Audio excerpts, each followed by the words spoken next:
Alright, here's how the wire came. In a priority box, wrapped up. Looks like it wasn't broken. Okay, we'll get it out and hook it up, see how it runs. Alright, so just trying to get some ends on this cable. This is just came today, pretty excited, off Amazon. It's 80 feet total, so it's 40 of the red and 40 of the black. And it's number 2. Temco Easy Flex HD welding cable, 600 volts, blah, blah, blah, blah, blah. There's stuff I don't understand.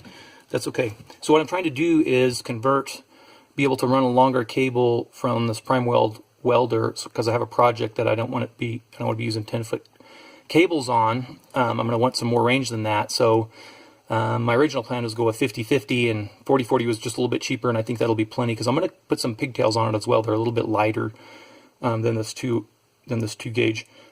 So the problem is, well, it's not a problem, but these adapters I got off Cyberweld, and they allow the small connection that the Primeweld ends are, which is right here. So this is off the electrode on the Primeweld welder. There it is. Okay, and then that matches it. So basically, it converts this to a bigger size, and that allows me to put this bigger cable in. And I got these bigger ones because I was worried if I got the smaller size that the inner diameter of it right here would be too small for my cable, and I'd have to shave cable off. I didn't want to do that. So I just went ahead and converted this thing that converts the smaller one to the larger one. Okay, and then the larger cable will be able to plug in right there. Twist lock, done deal. Okay, so I've trimmed this cable. Here's the boot, and this one just goes on right here. There's these little crush connectors, copper crush connectors that just slide on like that. There we go. They just slide in, and then your wire goes in, and then you can torque it down. So before you do this, make sure you've got this on before you do this. All right, maybe that's clear. Maybe that's obvious. But I've done it where I've clamped it on and not had it in place. Okay, so that makes me feel pretty good.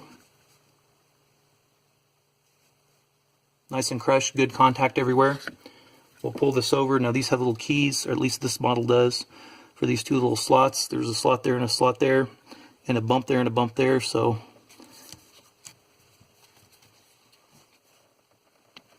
okay, so there's one and done. Here's a video of the cables and them working. So 40 feet, 80 feet total. And the welder's way over there. It's a little weird because it's so quiet over here. I can hardly hear the welder running. I'm used to a lot of noise. So, because I'm used to being close to the welder. And there's the cable, there's the ground. And I've already run a couple, so here's a quick demo of it working. Now this electrode holder I like, but what I don't like is I still stick sometimes, and then it's kind of hard. You can't just unclip to unstick it rather, and then break your rod off. So I found that you can turn this about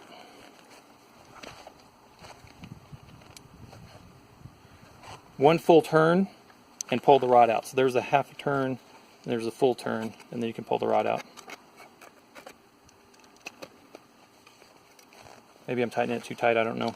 Now, my assumption was that you turn the handle and hold this, but all that does is twist your wire over and over and over and over. So I think what I'm going to do is just turn the top, and that way I'm not twisting down here all the time and stressing my wire. Okay, so this is 3/32 7018 at 100 amps.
So it's doing the job. The welding's not that great, but that's me. But the cable length is doing the job, and the amperage is doing the job. It's melting the rod, and it's getting penetration and doing what it's supposed to do. Good. That's quite satisfactory.